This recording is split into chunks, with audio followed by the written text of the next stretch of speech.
Alright, so today I want to talk about taking your pet snake outside. And at first this might sound like a pretty good idea to take your snake out for a little bit of fresh air, maybe a little bit of sunshine, maybe put him in the grass to let him crawl around. I've actually seen quite a few YouTubers making videos about their pet snakes. I've actually seen some people putting them up in trees, letting them crawl around. I saw one where they put it on their deck and let it crawl through the railings of their deck. I actually saw one guy where he had a really big reticulated python and he put it in his swimming pool, which was pretty cool. But let me tell you, when it comes to taking pet snakes outside, there's definitely some dangers associated with that. And I actually put together a list of pretty much what I consider to be the top 10 dangers for taking your pet snake outside. And the number one on my list is pretty much the number one reason why I don't take my snakes outside, and that is predators. And pretty much the number one predator here in Colorado are birds of prey. And let me tell you, there's quite a few birds of prey like hawks and eagles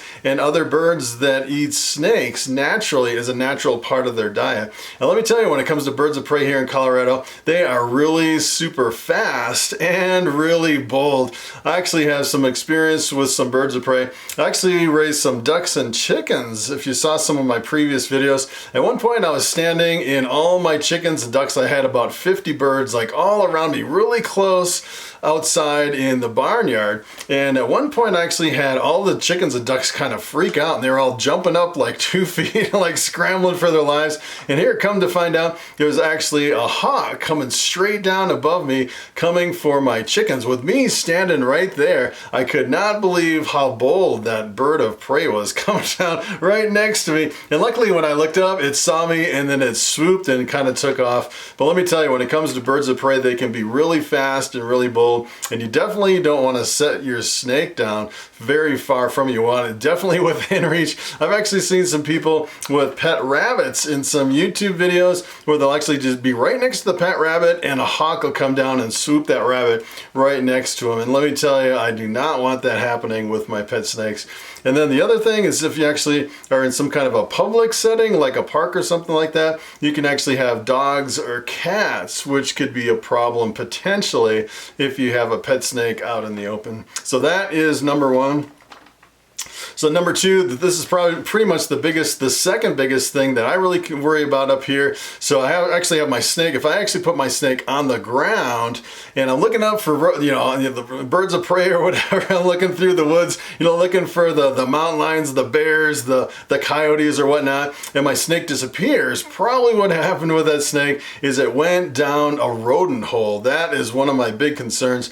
We actually have these little chipmunks up here all over the place, and they actually dig holes all over, and a lot of times you won't see the holes. At one point I actually had the chipmunks stealing my chicken food from my chickens. They'd actually run in the hen house and they'd fill up their cheeks full of food. And at one point I was actually following one through the woods. I was like, all right, what's he doing with all this food? And he disappeared into a hole that he had dug in the middle of the woods. Come to find out, there's holes all through the forest. So that's one thing I really worry about. If I actually took a snake and put it on the ground and it went down one of those rodent holes, let me tell you, you probably would never get that snake out. It'd be pretty difficult. I don't know if you could dig them out. And up here in the mountains, it can be a really warm day. And down in the ground, it can be really cold, sometimes just above freezing. We're actually on a well system up here. If you actually turn the cold water on in the well, even in the dead heat of the summer, that well water is really cold. So I'm thinking those rodent holes in the middle of the forest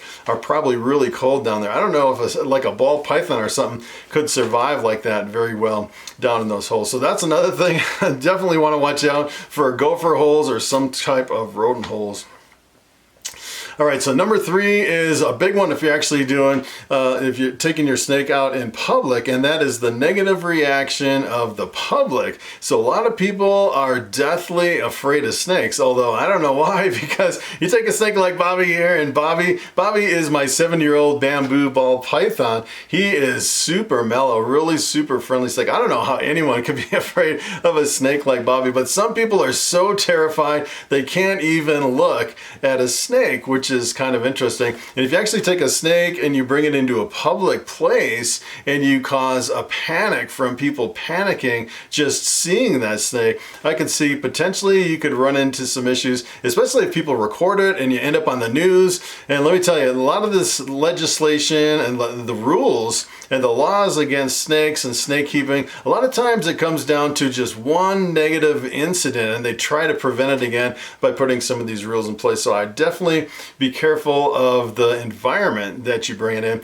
Although you probably could bring it into like a reptile show or like a pet store or something like that where they actually have snakes. That's probably a good environment to actually bring it out into a public environment. But you know, if you're actually bringing it into like a really big crowd of people out in a public park or something like that, I probably think twice about doing something like that. All right, so number 4, if you actually bring your snake into a public place, it actually may not be legal in all states. So you have to definitely check your laws as far as where you're taking your snake. I've actually thought about taking Lucy. She is my 85-pound, 17-foot long reticulated python. I always thought about, you know, it'd be kind of cool to actually bring her into a public setting, like a public park or something, where she has a lot of grass to stretch out and people can actually check her out. But the thing is I'm not sure about my local laws. You definitely have to make sure that it's legal to do that. You definitely don't want to, you know, cause a panic and then get in trouble and have the cops show up and then find out you're actually in the wrong side of the law doing something like that. So definitely check your laws. All right, so number 5, depending on what type of snake you have, it may be fast and hard to catch. So a snake like Bobby here, Bobby, I don't know what Bobby's doing. He's like crawling all over the place. Bobby is really super slow snake. You have no problems catching Bobby as far as putting him on the ground and then catching him. But some snakes are super fast. You definitely don't want to have a snake that's like super fast and you can't catch it and you end up losing that snake. So that's another thing you really have to keep in mind. Number 6, one thing you really have to be careful of is mites. Some people say that they've actually had mites when they take their snake and put it into, like I said, especially in a forest setting. Mites and ticks, I've actually heard snakes can pick those up. And let me tell you, if you have a big collection of snakes, you definitely don't want to get mites in your collection. They're like little blood-sucking insects that can get like kind of between the scales, and they're really hard to get rid of. I had mites once, let me tell you, I don't want ever to have mites again. It's kind of crazy. All right, so number 7, if the snake gets loose, it may actually reproduce in the wild. And that really depends on where you live. So here in Colorado, it's cold most of the year and it gets really frigid in the winter. I'm up here in the mountains of Colorado at about 9,000 feet. So up here in the mountains, we've actually had whole weeks where it'll be like minus 40 degrees Fahrenheit for the whole week. And let me tell you, there's no snake that would actually survive that. As a matter of fact, there's no snakes in the wild up here at this elevation. I've walked up here through the woods for I've been up here for about 15 years and I've never seen one snake in the wild, which is kind of crazy. But if you're actually down in Florida or something like that, you definitely want to be careful, because if you end up losing that snake and it gets in the wild and starts breeding, you can run into some problems similar to the Burmese python problem down in Florida. So you have to really be careful as far as losing a snake into the wild.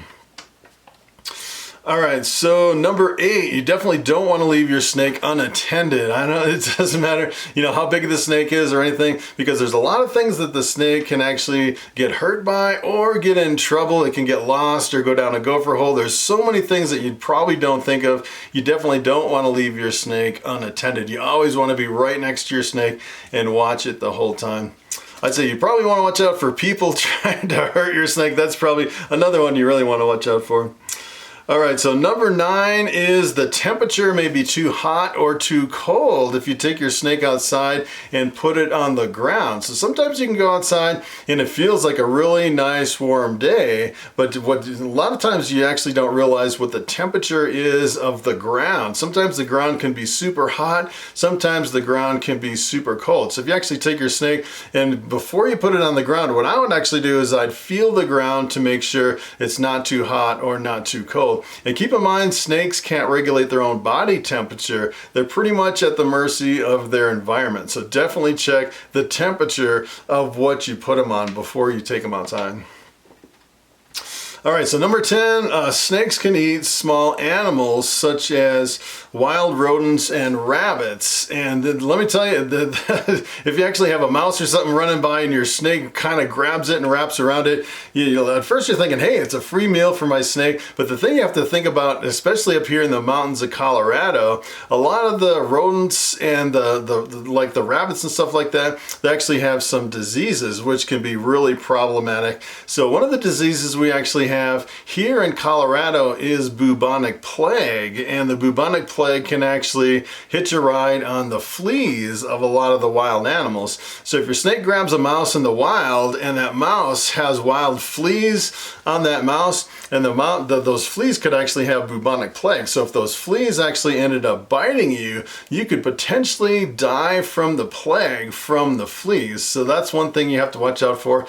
The other thing that's kind of scary up here in Colorado, I just recently heard about this, and the rabbits up here have what's similar to Ebola. It's like the Ebola version for rabbits, and they catch it and they get really sick, and the death rate for that disease is, I think it's like 95% or something like that for the rabbits. And they're like saying, if you see a rabbit that's dead in the wild, do not touch the rabbit because of this virus that is similar to Ebola. And the other thing is I've actually seen where people have pet rabbits, or they're breeding a lot of rabbits in their house, and if you actually come in contact with even one of those dead rabbits, you could potentially transfer that virus over to all your rabbits, and then all your rabbits could die. So there's a lot of things you can actually catch from wild rodents. So that's another thing I definitely keep in mind. So besides those top 10, I'd say if you really watch out for all those, you probably could take your snake outside if you know what all the dangers are. You keep the snake really close, you make sure that the ground temperature or whatever you actually put them on is a comfortable temperature for the snake. I'd say you can take your snake outside, but I would use extreme caution. So that is pretty much it. Thanks for watching, and I will see you in the next video.